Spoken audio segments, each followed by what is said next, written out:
Good morning students, welcome back my channel. आज हम पढ़ेंगे कक्षा 9वीं का गणित, जिसके अंदर प्रश्नावली 2.5 का प्रश्न नंबर हम दूसरा हल करने वाले हैं। जिसके अंतर्गत 3 सवाल है, एक एक करके हम हल करेंगे।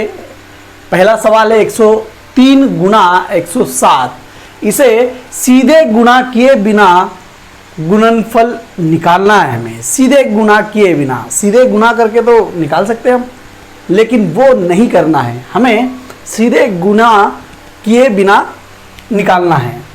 आइए देखते हैं अब इसको हम किस प्रकार से मान ज्ञात करते हैं। हल 103 गुणा 7। पहले सवाल को हम सेम इट इज हल में लिख लेंगे। इसके बाद क्या हम इस 103 और 107 को दो ऐसे गुणनखंडों में विभाजित कर सकते हैं जिसमें 100 कॉमन आ जाए। जी हाँ, कर सकते हैं, और वो है 100 धन 3 ब्रैकेट 100 धन 7। यहां पर 100 दोनों इसमें कॉमन है, तो यहां पर हम सर्वसमीका का प्रयोग कर सकते हैं। कौन सी करेंगे वो बताऊंगा, लेकिन आपके दिमाग में एक प्रश्न आ रहा होगा, क्या सर हम इसको 100 धन 3 और 100 धन 7 ही लिख सकते हैं?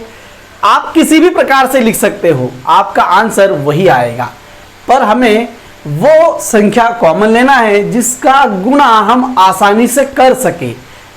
सपोज 100 गुणा 100 करना है तो आप आसानी से कर सकते हो, 1 के बाद सीधा 4 शून्य लगा देंगे, सीधा 10,000 हो जाएगा।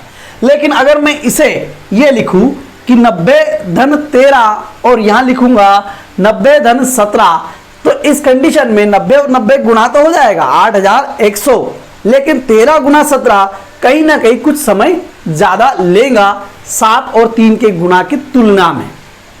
इसलिए हमें आसान से आसान गुणनखंडों में विभाजित करके इन्हें ब्रैकेट में एडजस्ट करना है। यह आपकी जब प्रैक्टिस ज्यादा हो जाएगी तो आपको इजीली समझ में आएगा। ओके, तो keep concentrate on board.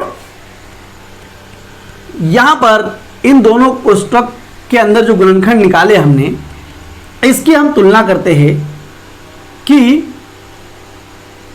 x धन a x धन b से तुलना करने पर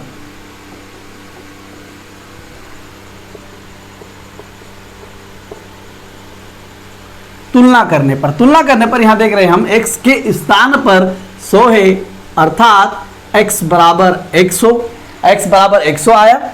अब a के स्थान पर हमें क्या दिखाई दे रहा है? 3 दिखाई दे रहा है, तो वही लिख लेंगे हम कॉमा करके x, माफ कीजिए, यहां आएगा a बराबर 3। और वैसे ही b के स्थान पर क्या दिखाई दे रहा है? 7, यहां लिखेंगे b बराबर 7। इस प्रकार से हमने x, a और b के मान प्राप्त करे। अब यही मान इस सर्वसमीका में हम रखेंगे। अब हम जानते हैं कि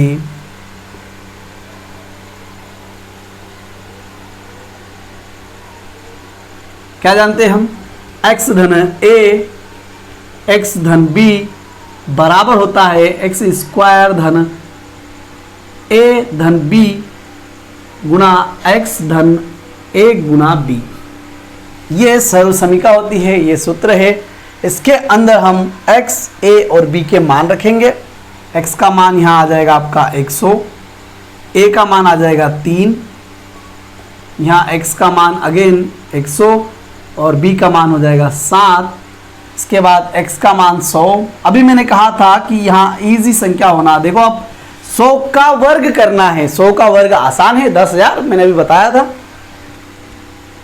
a के स्थान पर आएगा आपका 3, b के स्थान पर आएगा 7 गुणा 100 के x के स्थान पर 100, 3 गुणा 7। मैंने ये भी कहा था कि अगर हम 13 और 17 गुणा करेंगे तो कहीं ना कहीं ज्यादा समय लगेगा 3 और 7 की तुलना में। देखो 3 और 7 21 हो जाएगा, लेकिन 13 और 17 का गुणा इससे आपके कम से कम 10-15 सेकंड ज्यादा ले लेगा इसकी तुलना में। अब इसके बाद में हम इसका आगे वाला यहाँ ऊपर करेंगे। बोर्ड की स्थिति समाप्त हो गई है।